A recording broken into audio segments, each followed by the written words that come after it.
Muy bien, ya estamos en ampliación de noticias con Patricia del Río. Patricia, muy buenos días. Raúl, muy buenos días. ¿Cómo estás? Tenemos varias novedades y aprovecho que nuestro primer entrevistado justamente va a ser el doctor Manuel Pulgar Vidal, ministro del Ambiente, para mencionar que hoy día la Municipalidad de San Borja va a inaugurar un homenaje a una figura emblemática de justamente la defensa y la lucha medioambiental, que fue ministro, uno de los primeros ministros, Antonio Braque, los primeros ministros en ese ministerio tan importante.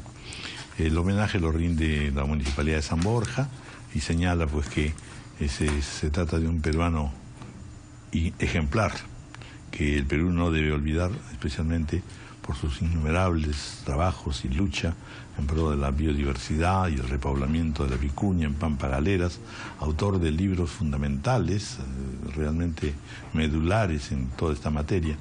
De modo que recordamos que hoy, 5 de junio, a las 12, en el Parque del Medio Ambiente, en San Borja, se inaugurará un parque dedicado a su memoria y una estatua que perennice la misma. Bienvenido, ministro. Muchas gracias por estar con nosotros. Hola, Raúl, muy buenos días. Y hola, Patricia. Y gracias por esta oportunidad.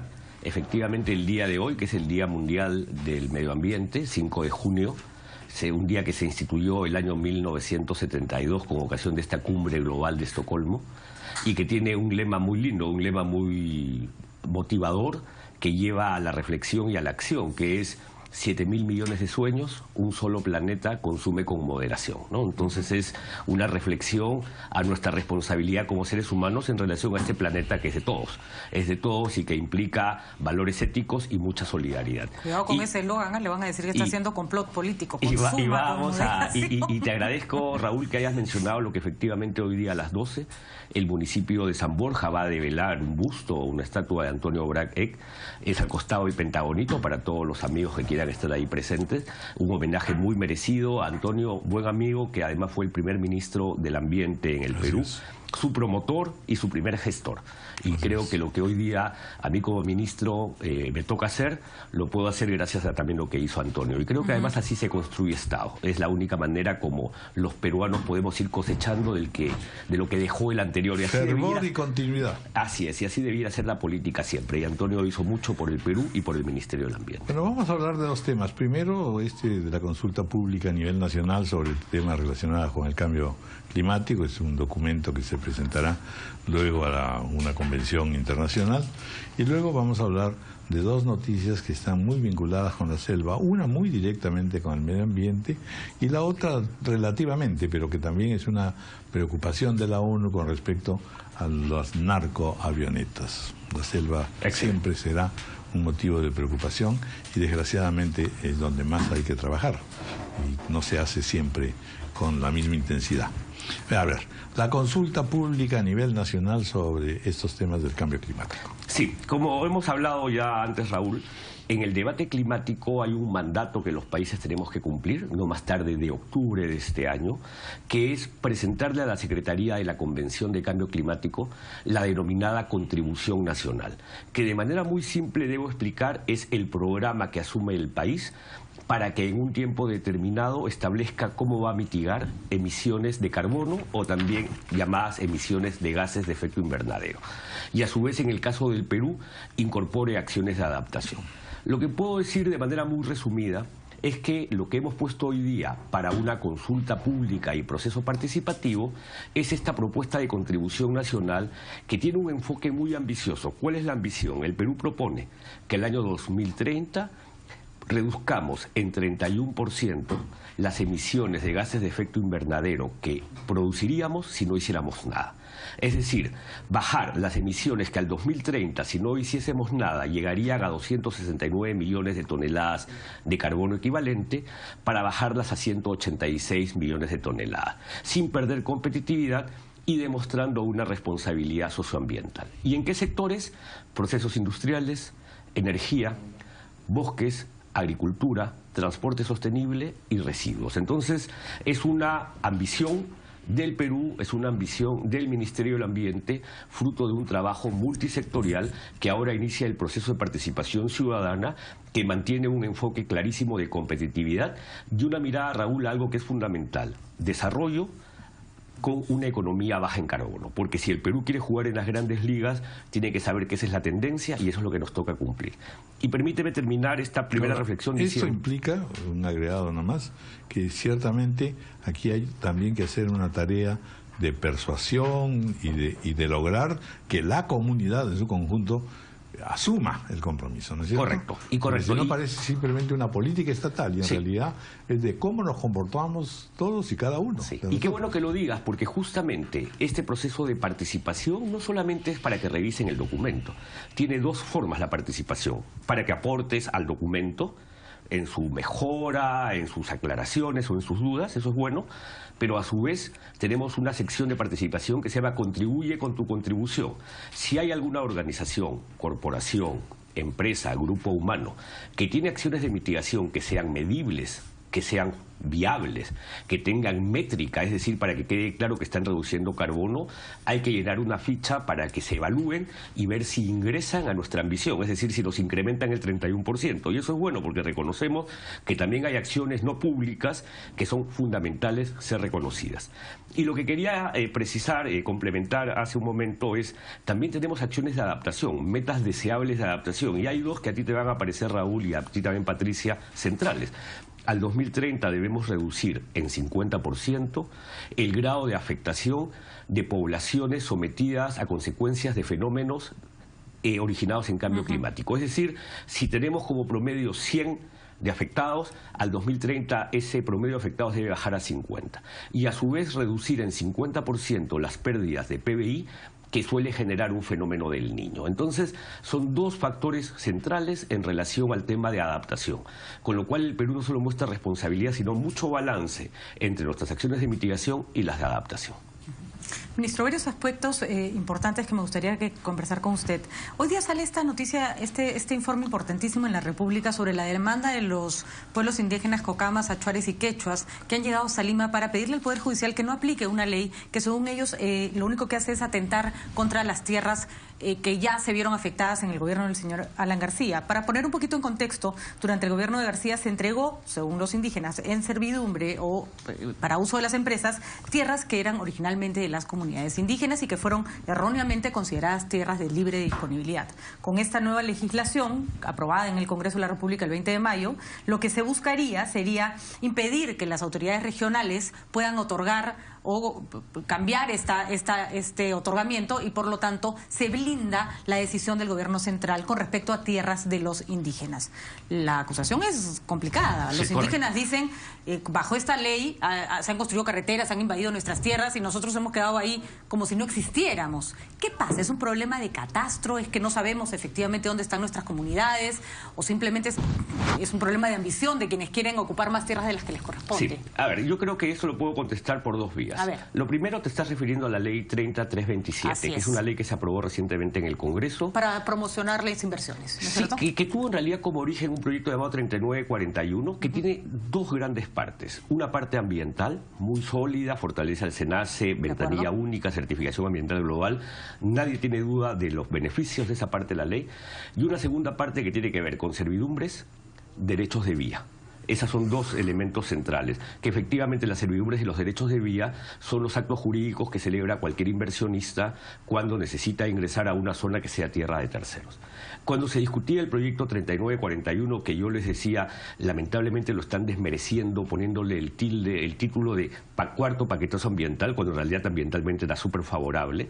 Efectivamente se escuchó las voces de los pueblos indígenas que plantearon sus temores en relación a algunos artículos porque estimaban que, en especial un artículo que decía las tierras que no tienen ninguna titularidad de propiedad o posesión son del Estado, que también es bueno que se diga, porque tiene que tener alguna titularidad, podía entenderse como una privación a sus tierras. Pero lo que ocurrió, Patricia, es que en el Congreso, fruto justamente de estos debates, tanto en la comisión como en el pleno, se introdujeron precisiones que además fueron recomendadas por la propia Defensoría del Pueblo, justamente para eliminar cualquier referencia o posibilidad de que se afectase a las tierras de los pueblos indígenas. Y las precisiones son de tal naturaleza que te dice, esto no se aplica en caso de tierras indígenas. O incluso en el caso de servidumbre, se dice, las servidumbres señaladas en esta ley no se aplican para el caso de tierras indígenas, en cuyo caso se aplican las leyes que vienen del año 95. ¿No? ¿Pero qué entendemos por tierras indígenas? ¿Las que están tituladas? Porque si no están tituladas, posesión también. Ese es un punto importante. Pero sin embargo, una cosa que sí vale la pena, porque también hoy día, lamentablemente, es el 6º año de los luctuosos sucesos de Bagua, donde murieron 33 personas. Sí hay que reconocer que los pueblos indígenas tienen una preocupación derivada de la manera como nuestra Constitución trata el tema de los recursos naturales. ¿Qué es lo que ocurre? Cuando tú titulas una comunidad o un pueblo indígena, tú titulas en propiedad ahí donde está su asentamiento y su actividad agraria, y en cesión en uso lo que es la parte de bosque. ¿Por qué? Porque como el bosque es patrimonio de la nación, no puedes dar derechos de propiedad. Esto no es una mala voluntad gubernamental, es tratamiento constitucional. Y los pueblos indígenas consideran que esa cesión en uso es un título muy débil para asegurar su permanencia en el tiempo. Ahora, en algún momento nos merecemos, Patricia, porque hay que ser objetivos y justos, una discusión sobre cómo podemos mejorar, porque cuando demos seguridad jurídica en la titulación de la tierra indígena, con seguridad para que ellos puedan mantenerlo, yo creo que aliviaremos mucho las tensiones sociales. Y sobre todo porque el origen del problema de Bagua fue no incluir a los indígenas en la discusión y no tomar en cuenta su punto de vista. Fue peor, porque en realidad hay que recordar que lo de Bagua se originó en 2 decretos legislativos, que para mí su intencionalidad era sacar la tierra de la sección forestal en donde no habían propiedades y pasarlo a la ley agraria donde se habían propiedades. Los indígenas dijeron, si hacen eso, me van a privar de la tierra. Y ellos se levantaron contra esos decretos legislativos que tuvieron que ser derogados. Y no fueron escuchados. Pero que además fue la consecuencia que previamente ellos ya habían reclamado, porque recuerda que habían bajado el asentimiento que una comunidad tenía que dar para transferir su tierra comunal de 2/3, que era la exigencia, a 50% más 1. Y ellos dijeron, encima me están flexibilizando los requisitos, lo que me hace más vulnerable. Y creo que el gobierno en ese momento no tuvo capacidad de escucha y se generaron estos lamentables sucesos. Esperemos que en este caso haya. Sí, hay bastante capacidad de escucha e incluso de mejora, como se dio en el Pleno, ¿no? De acuerdo. El otro tema tiene que ver un poco con la situación de la selva en 2 áreas. El combate con el cultivo de la coca, que va a dar lugar al narcotráfico, y lo que las Naciones Unidas denuncia, que es el vuelo impune de narcoaviones en toda esta región de la selva, incluyendo al Perú, claro. Y lo segundo es el tema forestal, que sigue siendo también, en general, digamos, la informalidad en el tratamiento de explotaciones en la selva. ¿Cuánto hemos progresado en todo eso? Que no sean solamente medidas, sino sobre todo estudios y posibilidades de encontrar pues una organización, un cierto sistema de largo plazo que nos permita ir evitando esta desolación y afectación de nuestra Amazonía. Yo creo, y voy a ser justo, que hemos avanzado en cosas y retrocedido en otras. Porque cuando uno piensa en una actividad tan compleja como la forestal, porque la actividad forestal debe ser la actividad económica más compleja por su magnitud, el volumen de bosques que hay en el Perú, más del 50% del territorio, las distancias y los accesos. A acceder para fiscalizar una actividad forestal es lo más difícil que existe. A veces no podemos fiscalizar una actividad en esquina, imagínate fiscalizar en la Amazonía. Entonces, para avanzar seriamente en una política forestal necesitamos política sólida. En eso se ha avanzado. La ley forestal que se dictó en 2011 y cuyo reglamento está listo y se puede promulgar en cualquier momento, es buena, es una buena ley y debe darnos mejores pistas de cómo encaminar un manejo forestal sostenible. En institucionalidad, y acá yo no quiero entrar a una frase peyorativa contra el proceso de descentralización, pero creo que fue un error, y es un error haber transferido, por lo menos tan rápidamente, las facultades forestales a los gobiernos regionales, porque se han producido serios casos de corrupción en materia forestal, o corrupción o mal manejo por falta de capacidad, porque no estaban preparados para manejar esta gran competencia forestal. Y que siempre tiene el pretexto de que en efecto pues aporta mucho a la economía y en consecuencia... Y la verdad es que no aporta nada. Casi todo vale. No aporta nada, aporta en realidad a una economía ilegal, porque el aporte del sector forestal al PBI es menos de 1, es en realidad casi nulo. Y el nivel de país de producción económica por madera es casi nada, aun cuando tenemos una capacidad boscosa tan grande. Entonces, en eso segundo hemos retrocedido mucho. Algo tercero son los mecanismos de control. Definitivamente hay un problema con la tala ilegal, porque yo siempre, cuando he dictado clases, le digo a los alumnos, es más fácil llevar droga en una maleta porque es pequeña que llevarte una madera en una maleta, un árbol en una maleta. O sea, no hay forma de llevarlo. Entonces, ¿cuál es el sistema que utiliza la tala ilegal? El famoso blanqueo de documentos. Es decir, yo saco una madera fina de una zona indebida, pero hago a través de un concesionario que tiene el título para hacer la guía de transporte forestal que me la blanquee, es decir, que me la pase como si fuera legal. Y en ese sentido, el hackeo a los sistemas de información pública forestal ha sido masivo. Entonces ahí se necesita realmente establecer los mayores mecanismos de control, porque el blanqueo de madera es la gran forma como se hace tráfico ilegal de madera. Entonces, y eso incluso hace, Raúl y Patricia, que a veces se piense que nuestros bosques son muy productivos. No son tan productivos. En realidad lo que pasa es que se está metiendo en una concesión bosques que provienen de otras áreas que son prohibidas para la explotación forestal. Entonces el control es un tema que mejorar. Y lo cuarto, Raúl y Patricia, es el valor del bosque. Es decir, el valor que tiene el bosque como captura de carbono o como servicios ecosistémicos, cuyos mercados deben verse fortalecidos para que el poblador de la Amazonía diga: no tengo que talar ese bosque, tengo que protegerlo y ganar dinero protegiéndolo. Entonces ahí sí se ha avanzado. Entonces hay dos que se están avanzando, dos en donde yo creo que hemos retrocedido y que debemos seguir mejorando nuestros mecanismos. Bueno, bien. Estamos ya con el tiempo que nos gana.